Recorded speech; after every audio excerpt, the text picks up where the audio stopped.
All right. First of all, thank you to FairNet for actually making something happen this year in these strange times. So thank you for that. This is a talk about CTDB. CTDB is a component in clustered Samba that I'll talk about in a moment to introduce.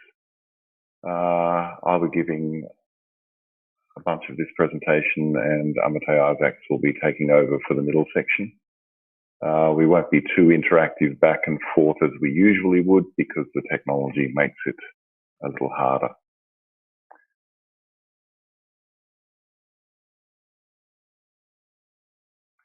All right. And thank you for waiting till both of us are completely asleep. Yeah. I also come from the country that the Wiggles come from. If I fall asleep mid-talk, please yell out, "Wake up, Martin." All right. Okay, so the talk is going to cover three main topics. It's going to cover progress in CTDB in the last year. It is going to cover the plans that we have discussed at previous sambaXP conferences and what's happening with them. We're going to briefly discuss the potential way forward, and we'll take any questions.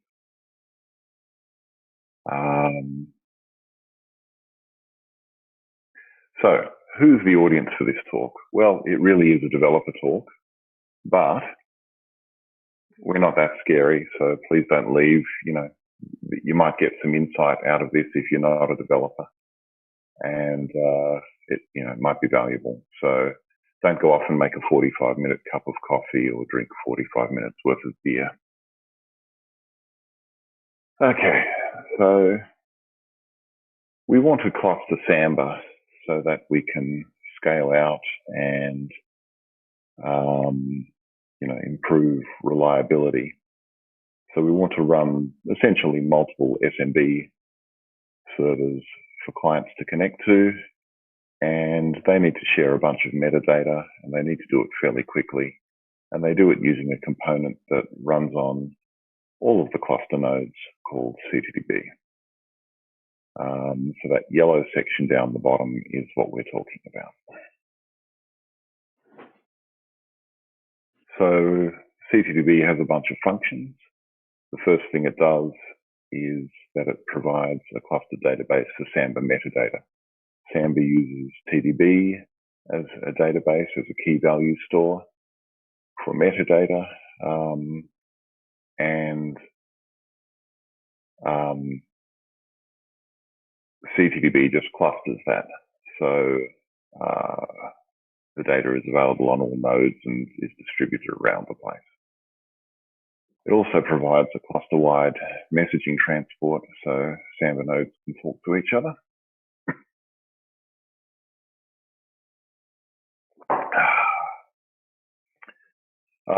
It provides some cluster management. There's a cluster leader, which we call the recovery master for some historical reasons, and it manages cluster membership, so nodes can join the cluster, be banned if they misbehave, be administratively stopped, things like that. It also provides failover of dynamic IP addresses, that if one node goes down, clients that are connected reconnect to another node when IP addresses move. So, what have we done in the past year? Well, the good news is there have been, I think that's over a dozen people who've contributed to CTDB. Excuse me, it hasn't been the busiest component in Samba, but we've made some progress. Looking over that list, I would say that most of the people on that list are Samba Team members, and there are a few others out there also making contributions. So thank you to everyone who's contributed, and we hope to see many more contributions to CTDB to keep making it better.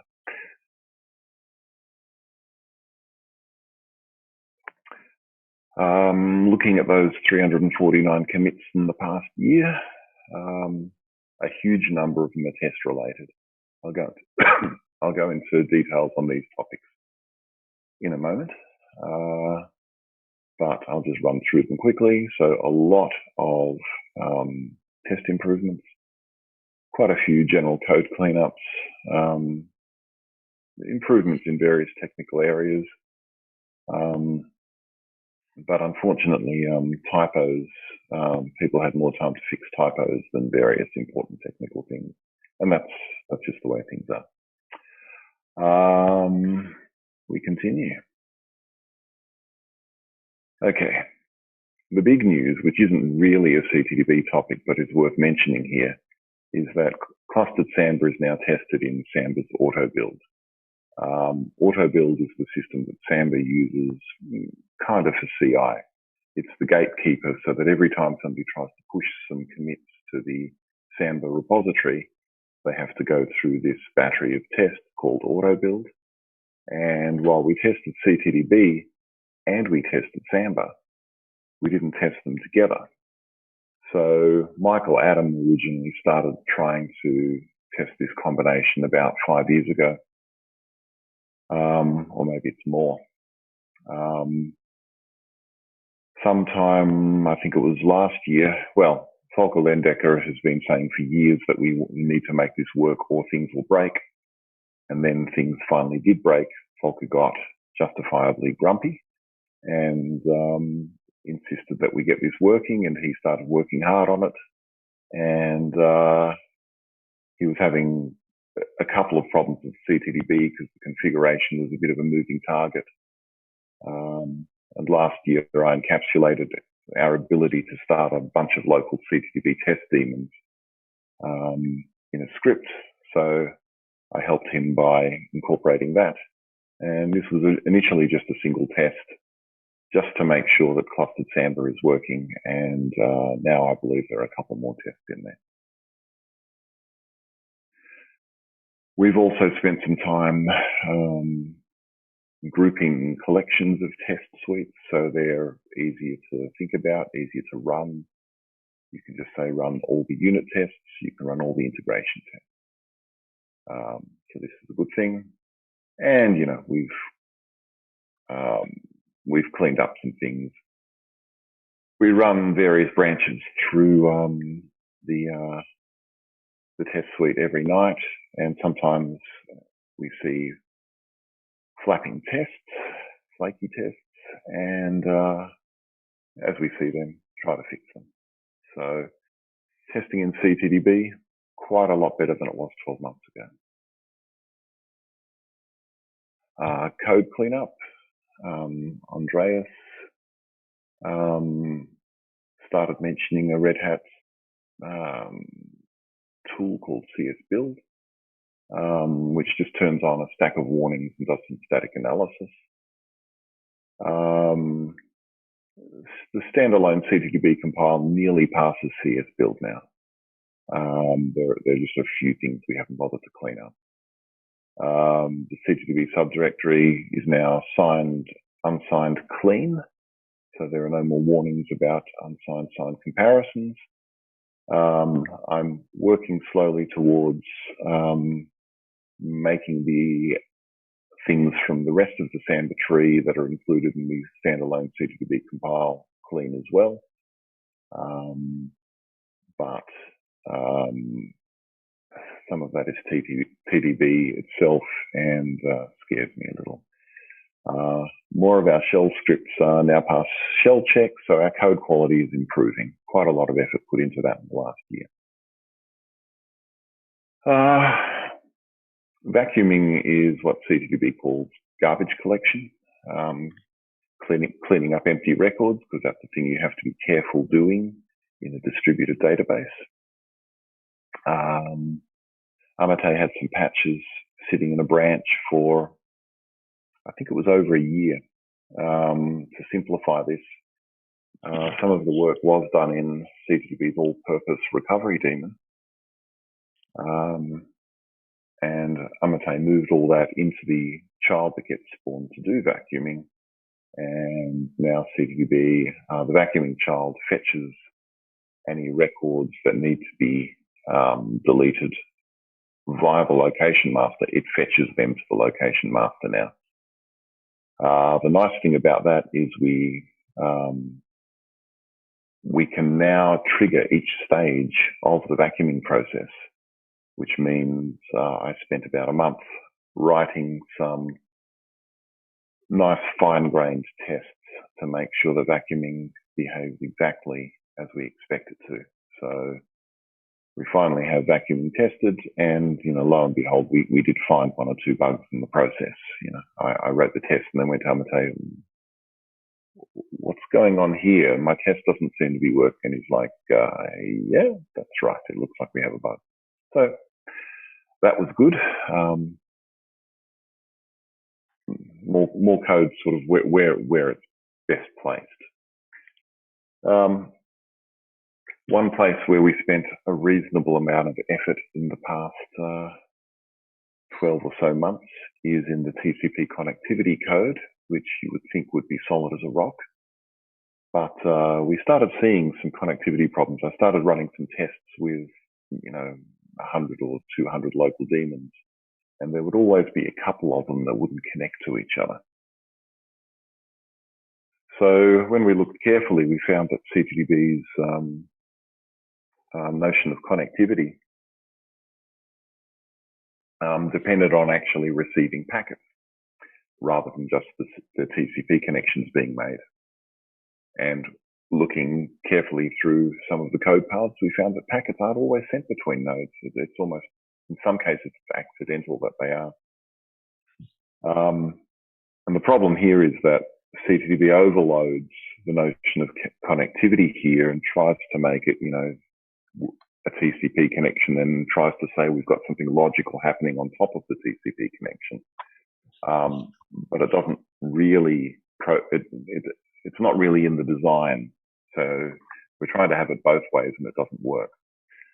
So anyway, the first thing we did was reverted a commit that was over 10 years old. So the connectivity now is just at the TCP level. If we connect TCP-wise, we mark a node as connected. However, then we noticed some timeouts at startup, and we noticed that another change meant that we could send requests, but the replies got dropped sometimes when we were only connected in one direction. So we fixed that, and then I left a bug in there that orphaned the incoming queue, and that was pretty nasty. So we fixed that. And then late in the piece, a couple of people noticed that, in fact, 3 separate people noticed that we were rejecting connections after a hard reboot, or when somebody added some firewall rules and then dropped the firewall rules and we were meant to reconnect. We didn't shut down a connection that we should have, so we fixed this. So the TCP code in CTDB is now much cleaner and more comprehensible. And that's actually thanks to a bunch of people. Amitay and I did a bunch of the work. One night when I couldn't figure out what the heck was going on, I explained the whole thing to Polka. We both agreed that there couldn't be a problem, and a couple of hours after I went to sleep, he found it. So that was pretty awesome. And Noel and Ralph worked on the rejecting of connections after the hard reboot with us, and we got a really good solution there. So a good team effort.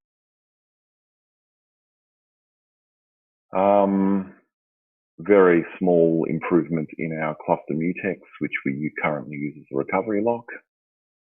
We had an event script that just tested for, during monitoring, it checked for the existence of the recovery lock. And, if it was missing 100 times or something, it shut down CTDB. And this wasn't very satisfactory. So we thought, well, what if somebody you have a lock on this file, an F-control lock. What happens if somebody moves it and replaces it with another file or does something stupid? What if the inode number changes? Well, we should monitor that sort of thing. So actually in our fcontrol helper, we now monitor that every 5 seconds just to make sure that nothing crazy is happening. And that meant it's really easy to write some tests, and that's another area where the code has improved. To do. So we still have a problem where nodes can be elected as leader before connected, and you get into a weird situation, kind of a split brain without a real split brain.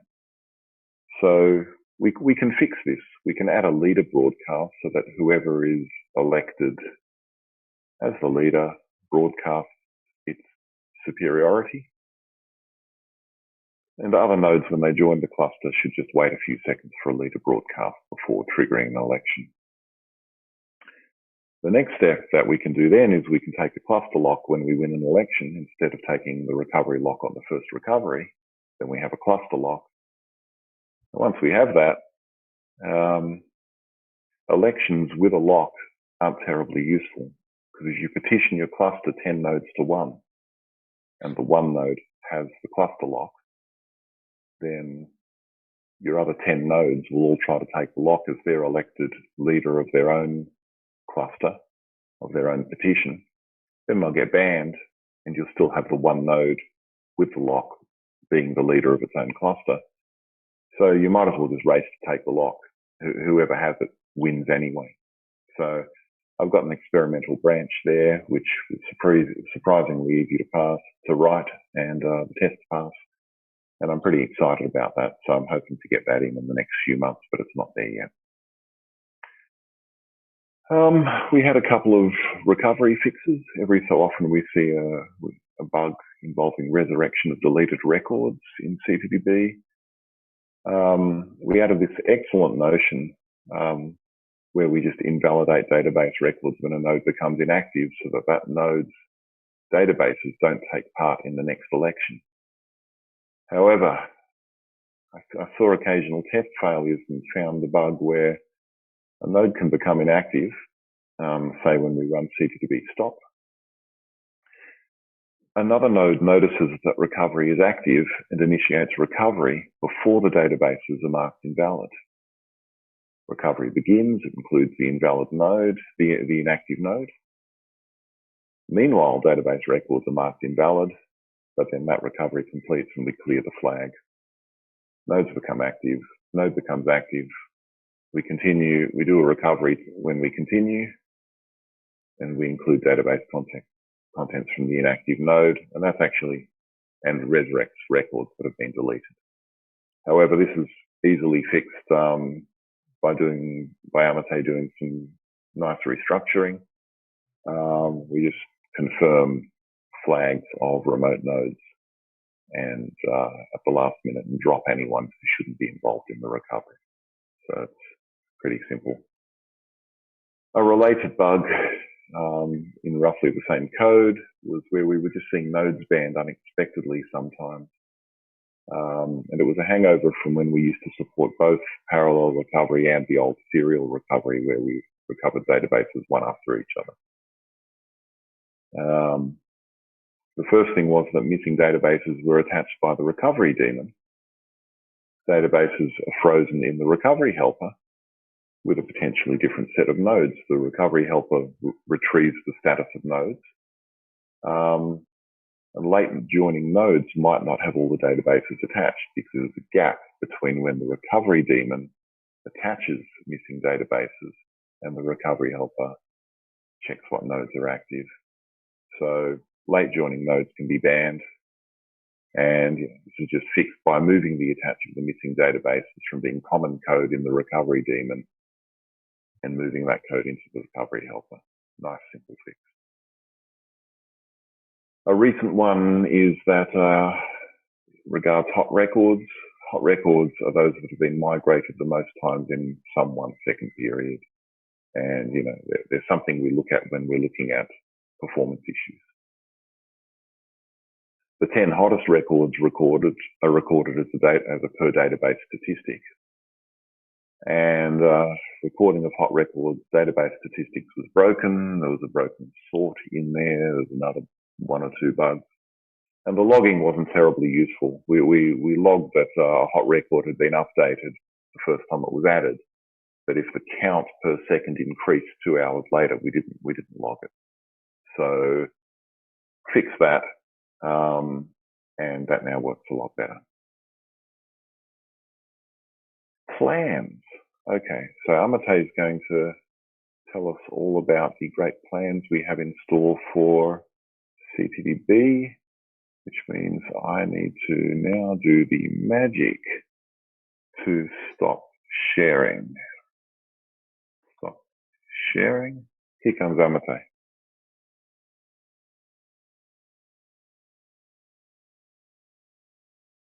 Thanks, Martin. Okay. So we have been talking about splitting CTDB daemon, which is a monolithic daemon which tries to do everything in a single daemon, into separate functional daemons for a while now. And we have presented many ideas on how we want to go about doing it at previous sambaXP talks. So the current status, or the previous attempt which we tried to do about trying to separate these daemons was based on the event daemon implementation which we already have, and that's one thing which we separated first, and that served as a template for trying to separate other daemons as well. So we did implement service daemon based on the event daemon design, and then we also tried to, in a hurry, implement failover and connection tracking. And we realized that there are lots of issues with the way the code has been organized, and so we identified a few flaws. So we decided against merging all that code into the code base, and we have been trying to work on coming up with different ideas or different ways or improvements which will help us trying to implement the separate daemons easily. Right, keyboard. Okay. So some of the design ideas which we talked about were new abstractions like T-daemon abstraction, where we encapsulated all the daemon, what a daemon does. Now, most of the daemon design is based around Unix domain sockets. So all the client handling and so all management of clients and the basic startup of the code was abstracted as T-daemon, where we hope that it would help us significantly reduce the amount of code and the boilerplate which we have to write for writing each separate daemon. And also we talked about new daemons. So the basic idea was that instead of trying to write each daemon as a daemon, why not write a daemon as a computation? So each daemon actually is a async event computation. So that way we can combine multiple daemons into one, and finally, all daemons into a single master daemon, which can start all services that we need as CTDB in a single shot. And also there were other ideas for testing. So MasterD had a way in which we can start all these daemons either in a single process or they could be forked separate processes. But when we are implementing most of these daemons, we had not really talked about how we are going to talk to multiple daemons. I mean, how one daemon is going to talk to other daemon. And that's where we are talking about designing a transport daemon. However, the transport daemon design was not very clear, so we tried to use CTDB itself as a transport via tunnels. So in this approach, we found quite a few flaws, and I'll sort of go through each of them to figure out how we try to solve those problems now, and what is our solution today to tackle these issues. So as I mentioned, all our initial design were based on Unix domain socket. These are the connection-oriented sockets. So each daemon had to manage all the client connections, which we did abstract in the tdaemon code. However, still there were a lot of issues and a lot of code duplication in each of the implementation of each of the daemon. Right. So that's when we thought about, okay, what about Unix datagram messaging? It's already part of Samba, and it also gets rid of lot of client management code and client connection management code, and it gives us something which is very, very lightweight, and it's already proven in the Samba code base. So why not use that? So we have now designed a transport API based around Unix datagram messaging. It still has issues. It's still undergoing revisions, but we think that's right now the best solution we have for getting rid of sockets. And it also, that means that each daemon doesn't have its Unix domain socket, and we don't have to worry about client trying to connect to different daemons via different sockets. I mean, it happens automatically in Unix datagram messaging, but it's hidden in the code base. Okay. So the next issue was, since our model of protocol was based on event design, we had to write protocol for each service or each daemon. And what ended up happening was that the header for each of the protocol became slightly different because there were different requirements for each of the daemon. So that means we couldn't consolidate all the protocol headers, and that became a problem. So we decided to abandon that approach completely and come up with a new protocol, which is based on the existing working protocol, but make sure to do it right. So this is how now the new transport header will look like. And make sure it's designed right. That means it's endian neutral on wire. So we can have big endian and little endian machines take part in a single cluster. And also provide proper marshalling API. So we have an abstraction now called transport packet, and a lot of APIs to do proper marshalling. So we have now so we also solved this problem of protocol inconsistency. There are two other problems.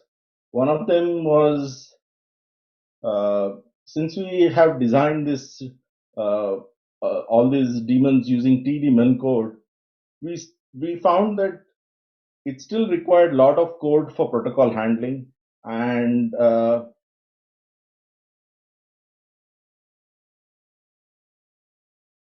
most of the code was actually copy pasted and modified.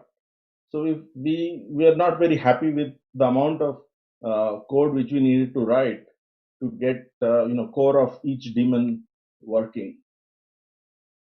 So we definitely need some more thought on how to handle or how to avoid this lot of copy pasting of code, because the more copy pasting of code we have, the chances of errors creeping in are quite high.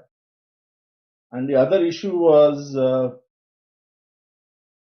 is about complicated test setup. So the main focus of this redesign also was that we should be able to test each daemon separately in a sort of a unit test fashion, so that we can completely identify its behavior via tests. So that raises one issue, because sometimes, say for example, if you want to test service daemon, you also need event daemon to be running at the same time, because to test service daemon, it requires event daemon. So we needed to test multiple daemons running at the same time. So yeah, our idea was to treat each daemon as a computation, and then maybe compile each daemon code as a shared library, and then try to link it in master daemon, and then create separate sub daemons where, say, if service D only needed service D and event D, then maybe combine service D code and event D code and create a new binary for testing. And because master D already implemented single process versus fork process model, we can easily test in a single process, so it's easier to debug. However, there are a lot of build and dependency issues, and we couldn't get it building correctly, because a lot of the code was actually not implemented, whereas master D was implemented, and so we had to fake some of the function pointers and things like that. So it became a bit messy. So we again tried to go back and think about how we can better design this.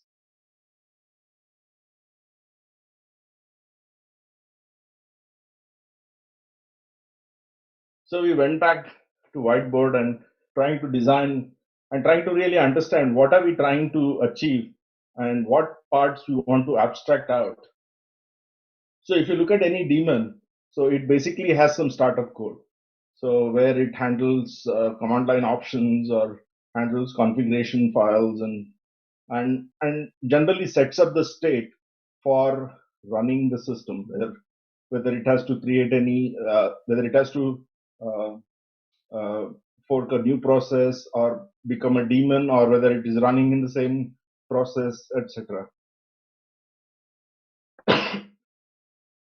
Then also we have most of our daemons. They will have some clients talking to them, or they are talking between the same daemons on different nodes. So we obviously need transport and communication between them. So there is a clear layer of transport, setting up the transport or communication between the for each daemon. Well, and then based on the transport, you have the actual protocol where different based on the different requests, you have to do some action and do a reply, or sometimes just do a handshake, or any kind of protocol. And plus there is the actual business logic where each daemon implements the core logic for its function. Now, when we identified these, we realized that we can split the protocol into two parts, common and specific. That means because now we have many daemons, some of the protocol which you'd like to implement was common to all the daemons. Say, for example, you want to make sure the daemon is alive and talking or responding. So say, for example, ping. So something like ping could be implemented in all the daemons. Now we didn't want to make it, we don't want to implement it separately for each daemon. So we're trying to figure out whether we can do this once and implement it in a sort of a common way. So then we try to separate also the business logic into two parts. So that's where we came up with sort of new abstractions or whatever. So we abstracted all the startup part and into a new T-daemon. Now, this is not the same T-daemon abstraction as we had done before. This is a brand new T-daemon abstraction. I already talked about Transport API, which is now based on Unix datagram messaging. And then we added sort of a new abstraction called TRex, which is basically sort of a backend of a daemon. So if T-daemon sort of handles the front end part of a daemon, then TRex are the backend implementation of a particular service. So it will become clear when I show you some sample code what a new daemon will look like. So here is an example of a transport daemon. So now transport daemon, basically it needs a list of T-daemon pointers, and it just calls T-daemon main. So this is very, very simple. Now T-daemon abstraction is basically single abstraction which rules all the daemons. It implements single process and fork process model. So in case of transport daemon, the transport T-daemon function, which basically returns this structure, which identifies the name of the daemon, the endpoint ID, endpoint for communication, and the two backend built-in and service backends. So the actual business logic now is separated into the backends. So what's TRex abstraction? So it encapsulates all the business logic. It's independent of transport. And so this is how you try to define any service. So it's a bunch of async computations, and so init is basically trying to initialize the state. Dispatch is when to handle all the packets, and run is to actually run sort of a main loop for each daemon. So service backend, as you can see, is actually implementing the service specific logic. So like protocol handling and main loop. So for transport, it implements a subset of those async computations which I mentioned. And the built-in backend is to support the common part of the protocol, right? So now we have a way of implementing the same code for all the daemons. So trying to ping or activate or deactivate a daemon, setting up the debug and things like that. So what's the way ahead? So we still have to do a few more things. So we need to handle config in a proper fashion in TRex backend. There may be some test infrastructure changes required.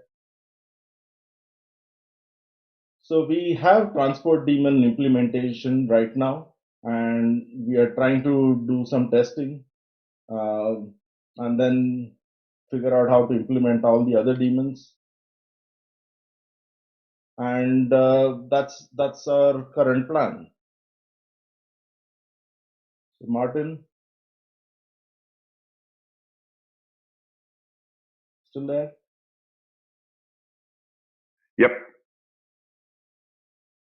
Yep. I think I'm unmuted now. And are you going to unshare or?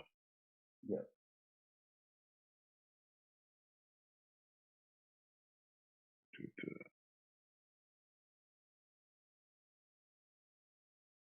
Okay. So yeah, we've got a whole bunch of really good ideas. We have, and even the business logic for some of those daemons, like the service daemon and the failover daemon, is written just against older infrastructure. So the business logic would be really easy to just, we just define the protocol, we've got the business logic, let's go. So how do we go forward here? Let's think about that. It's always nice in a project, especially when there's a lot of code to make incremental progress, but the sorts of changes we're talking about are quite fundamental. So one thing that is not sane is to take the new transport API and retrofit that into the current CTDBD. CTDBD is very monolithic. It doesn't use modern T-event rec async computations. So that's not really an option. One possibility is that we can do an alternative implementation of the transport API against the existing CTDB. That is, we would use the existing CTDB as a transport, write some of our new daemons against that transport API, and then somehow glue them together with a staple gun. So this is churn, because implementing that alternative version of the transport API is unnecessary work. But what it might let us do is write some of the daemons that we've got partially written and get them into the code and get them into a release instead of dumping everything out there at once. So that might be worth doing. Feel free to come and help us develop CTDB. As of this talk, the Samba team now has 0 full-time CTDB developers. My work situation is changing a bit. I'm moving on to some new and exciting challenges. So I won't be full-time on CTDB anymore. So, if somebody out there wants to dive in and help with this, please do.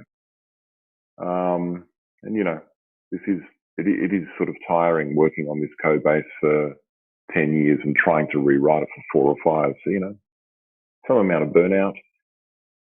Volunteers? Anyone? Okay, legal statement courtesy of IBM. Questions? Somehow have to figure out where the questions are.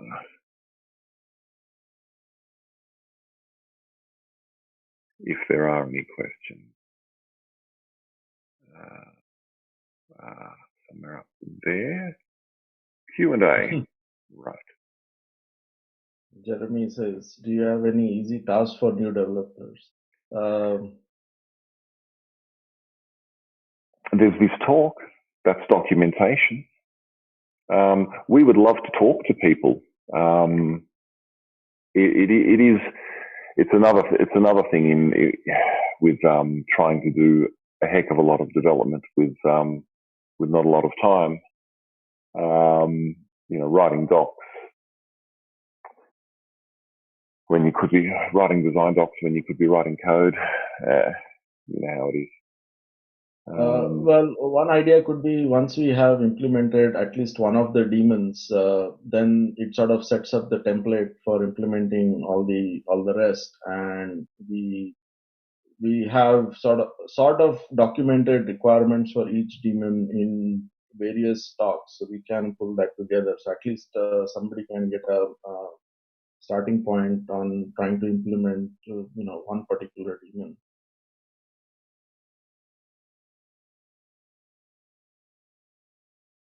Yeah, exactly. So our idea was that since we had less time to code, we're trying to reduce the boilerplate as much as possible and implement only the business logic of each daemon, and don't have to worry about transport, don't have to worry about how to start, how to fork, and all those complexities get hidden in the new abstractions which we have designed.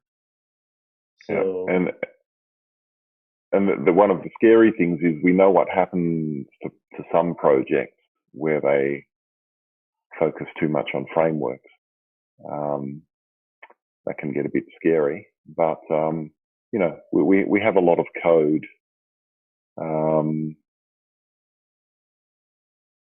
Yes, in the wiki, perhaps, Jeremy, we have a lot of trees with partial changes, and yes, it would be worth describing them in some central place like the wiki. Yep, very good idea.